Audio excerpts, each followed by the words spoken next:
Hello students, चलिए करते हैं worksheet number 69 for class 9th। Subject है विज्ञान यानी कि साइंस और ये है 18 दिसंबर 2020 की वर्कशीट।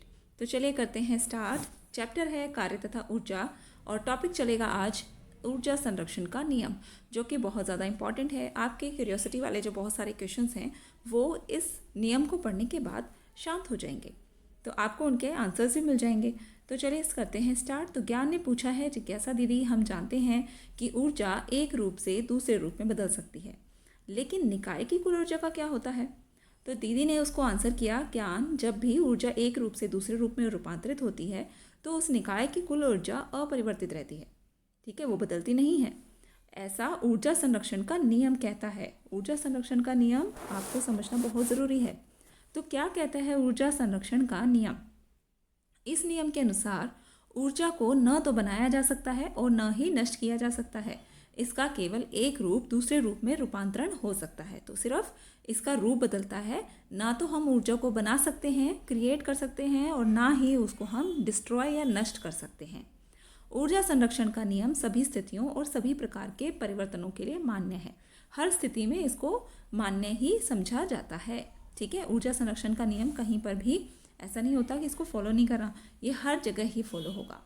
तो ऊर्जा संरक्षण के नियम के अनुसार हम जानते हैं कि ऊर्जा को ना तो बनाया जा सकता है ना ही नष्ट किया जा सकता है, ये तो बस एक रूप से दूसरे रूप में बदलती जाती है। अब एक उदाहरण से इसको समझते हैं। अगर मेरे पास एक m द्रव्यमान की वस्तु है, ठीक है, और मैंने उसको ऊंचाई पर ले जाना है और मैंने उसको ऊंचाई पे कहाँ, कितनी ऊंचाई पे पहुंचा दिया, h ऊंचाई पर उसको स्वतंत्रता पूर्वक गिराने की कोशिश करती हूँ। शुरू में क्या होगा कि उसके अंदर, अभी हमने लास्ट वर्कशीट में ही तो किया था ये, कि जो उसके अंदर स्थितिज ऊर्जा होती है उसका फॉर्मूला mgh होता है, और उससे पहले वाली वर्कशीट में हमने किया था कि गतिज ऊर्जा का फॉर्मूला हाफ mv² होता है। तो बच्चों, लास्ट वर्कशीट में हम कर चुके हैं कि जब हम किसी वस्तु को ऐसे ऊंचाई पर पहुंचाते हैं, जैसे इस डायग्राम में है, इस डायग्राम में इस वस्तु को, इस बॉल को यहाँ रखा हुआ है, तो इतनी ऊंचाई पर उसके अंदर काइनेटिक एनर्जी अभी है, तो उस काइनेटिक एनर्जी को मापने के लिए हम mgh का इस्तेमाल करेंगे, ये फॉर्मूला होता है। और यहाँ पर काइनेटिक एनर्जी, मैं आपको दोनों टर्म्स बता देती हूँ। तो काइनेटिक एनर्जी और पोटेंशियल एनर्जी का ही यहाँ पर सिंबल यूज़ किया गया है, ये PE और KE। तो पोटेंशियल एनर्जी यानी कि स्थितिज ऊर्जा और काइनेटिक एनर्जी यानी कि गतिज ऊर्जा। यहाँ पर इतनी ऊंचाई पर इसकी गतिज ऊर्जा क्या है, इसके अंदर शून्य है। सिर्फ यहाँ पर इसको स्थितिज ऊर्जा ही इसके अंदर होती है। ठीक है, क्योंकि प्रारंभ में इसका जो वेग होता है, क्योंकि हमें काइनेटिक एनर्जी फाइंड आउट करने के लिए बच्चों हाफ mv² के फॉर्मूले से ही तो हम सॉल्व करेंगे। तो यहाँ पर वेग तो हमारा कुछ है ही नहीं, इतनी ऊंचाई पर जाकर ये बिल्कुल एकदम आराम से बैठी हुई है वहाँ पर, तो इसके वेग में तो कोई आपको अंतर नज़र नहीं आ रहा, यहाँ वेग शून्य है, इसीलिए काइनेटिक एनर्जी भी क्या होगी, शून्य होगी। ठीक है, और इसके अंदर जो कुल ऊर्जा है वो सिर्फ कितनी है, वो सिर्फ mgh ही है। और जब ये वस्तु गिरने लगती है तो जो इसकी स्थितिज ऊर्जा है वो क्या करने लगती है, बदलने लगती है, किसमें, काइनेटिक एनर्जी में। पोटेंशियल एनर्जी काइनेटिक एनर्जी में बदलने लगती है, स्थितिज ऊर्जा गतिज ऊर्जा में जाने लगती है, परिवर्तन होने लगता है, क्योंकि वो एक रूप से दूसरे रूप में चली जाती है। यदि किसी दिए हुए क्षण पर वस्तु का वेग v होता है, अगर उस टाइम पे कहीं पर भी इसका वेग अगर v इसको मिल जाता है तो इसकी गतिज ऊर्जा का क्या हो जाएगा, वो हाफ mv² हो जाएगी। और जैसे जैसे ये वस्तु नीचे गिरती जाएगी इसकी स्थितिज ऊर्जा क्या होगी, कम होती चली जाएगी, और गतिज ऊर्जा क्या होगी, बढ़ती चली जाएगी।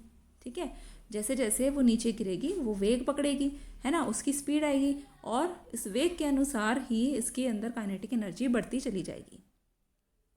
और जब वो वस्तु धरती पर पहुंचने वाली होती है और लगभग पहुंच ही जाती है, तो यहाँ पर उसकी जो हाइट है, ये जो हाइट थी वो तो यहाँ 0 ही हो गई, यहाँ तो कोई हाइट पे नहीं है, वो बिल्कुल धरती पर टिकी हुई है।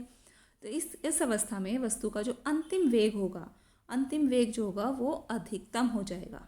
ठीक है, ज़्यादा से ज़्यादा वो अपना वेग गेन कर लेगी, और इस प्रकार इस पोजीशन पर इसके अंदर सिर्फ और सिर्फ कौन सी ऊर्जा होगी, सिर्फ गतिज ऊर्जा होगी, वो ज़्यादा हो जाती है, और स्थितिज ऊर्जा जो है वो बहुत ज़्यादा कम होगी। अगर इन सभी वस्तुओं पर आप ध्यान देंगे तो स्थितिज ऊर्जा और गतिज ऊर्जा का योग जो है ना वो समान रहेगा, यानी कि किसी भी पॉइंट पर, चाहे मैं इस पॉइंट पर काउंट करूँ या सबसे ऊपर या बीच में कहीं पर भी, तो वहाँ आप कैसे फाइंड आउट कर सकते हैं कि जो स्थितिज ऊर्जा है जिसको हम mgh से निकाल सकते हैं और जो गतिज ऊर्जा है जिसको हम हाफ mv² से निकाल सकते हैं, इन दोनों का जो योग है वो अचर्य होता है। इसका मतलब क्या हुआ, वो अपरिवर्तित होता है, वो सेम रहता है। ठीक है, तो किसी भी वस्तु की गतिज ऊर्जा और स्थितिज ऊर्जा का योग उसकी कुल यांत्रिक ऊर्जा होती है। तो उसके अंदर जो स्टोर्ड उसकी यांत्रिक ऊर्जा होती है वही उसका योग आता है। ठीक है, हम देखते हैं कि किसी पिंड के मुक्त रूप से गिरते समय इसके पथ में किसी बिंदु पर स्थितिज ऊर्जा में जितनी कमी होगी उतनी ही गतिज ऊर्जा में वृद्धि हो जाएगी। यानी कि हमारे पास दो प्रकार की एनर्जी है अभी इस वस्तु के अंदर। तो अगर उसकी पोटेंशियल एनर्जी गिरती है तो काइनेटिक एनर्जी बढ़ जाती है, लेकिन अगर काइनेटिक एनर्जी कम है तो पोटेंशियल एनर्जी बढ़ रही है, क्योंकि जब वो हाइट पर रखी हुई थी वहाँ पर इसको पोटेंशियल एनर्जी बहुत ज़्यादा थी इसके अंदर और काइनेटिक एनर्जी क्या थी, ज़ीरो थी। लेकिन नीचे आते आते और जब इस पोजीशन पर पहुँच गई तो यहाँ पर इसमें जो स्थितिज ऊर्जा थी वो कम थी और गतिज ऊर्जा बहुत ज़्यादा थी।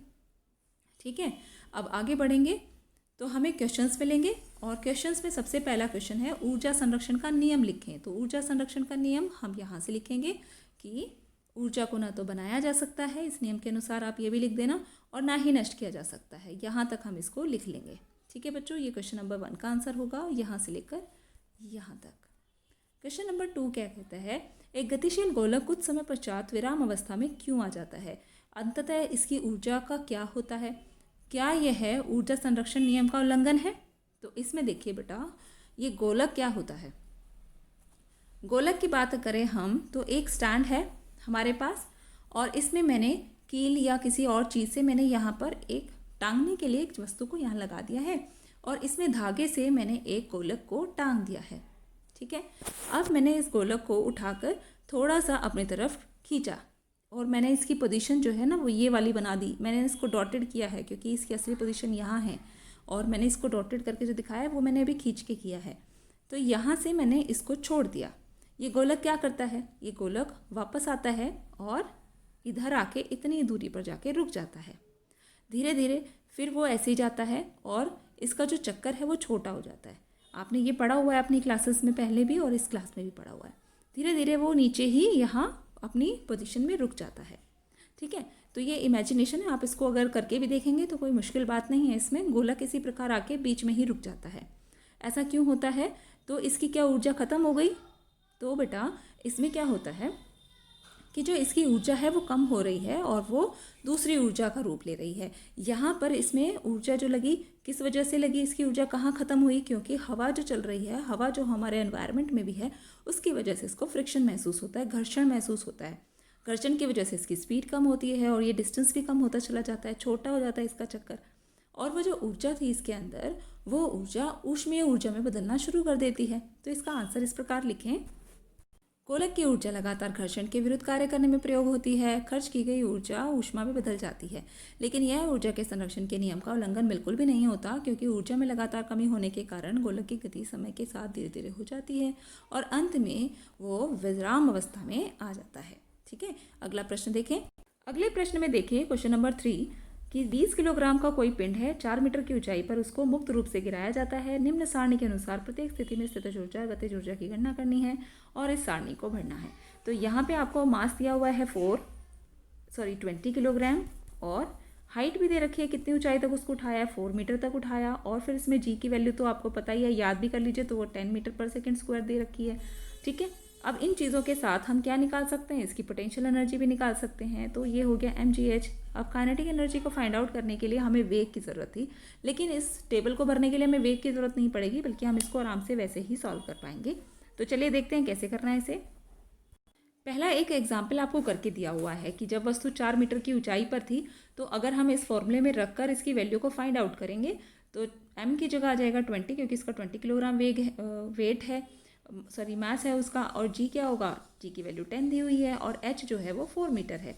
अब यहाँ पे हाइट को चेंज करते जाना है, यानी कि h की वैल्यू को चेंज करते जाना है और इसको सॉल्व करके आपको mgh यानी कि पोटेंशियल एनर्जी की वैल्यू यहाँ फाइंड आउट करके लिखनी है और काइनेटिक एनर्जी को इस वाले कॉलम में लिखना है, और फिर दोनों ऊर्जाओं का स्थितिज ऊर्जा और गतिज ऊर्जा का जो योग आएगा वो यहाँ लिखना है। तो यहाँ पर मुझे पता चला कि भाई जो इसकी गतिज स्थितिज ऊर्जा है वो कितनी होगी, यहाँ पर 800 जूल होगी। तो 800 जूल इसकी टोटल एनर्जी होगी, क्योंकि वो 4 मीटर की ऊंचाई पे उसको यहाँ हाईएस्ट पॉइंट पे रखा गया था। ये जो हाइट थी धरती से लेकर इस ऑब्जेक्ट तक की, ये कितनी थी, 4 मीटर थी। तो बेटा जो काइनेटिक एनर्जी है वो कितनी हो जाएगी, 0 जूल हो जाएगी, और इन दोनों का योग क्या होगा, 800 जूल हो जाएगा। इसी प्रकार अगर हम सेकेंड पार्ट में देखें, सेकेंड जो इसका कॉलम दिया गया है कि भाई 3 मीटर की ऊंचाई जब हो जाएगी तब क्या होगा, तो आप फिर से इसको mgh में रखिए और h को बदल दीजिए।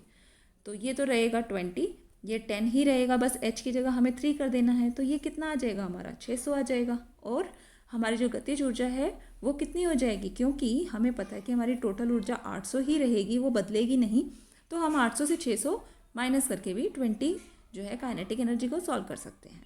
तो हमें पता था कि जो स्थितिज ऊर्जा अगर कम होती है तो गतिज ऊर्जा बढ़ना शुरू कर देती है, तो यहाँ पर गतिज ऊर्जा ने बढ़ना शुरू कर दिया है।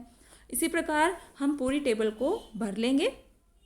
600 जूल हो जाएगी mgh यानी कि पोटेंशियल एनर्जी, और 200 जूल हो जाएगी काइनेटिक एनर्जी, और 800 जूल हो जाएगा टोटल एनर्जी हमारी।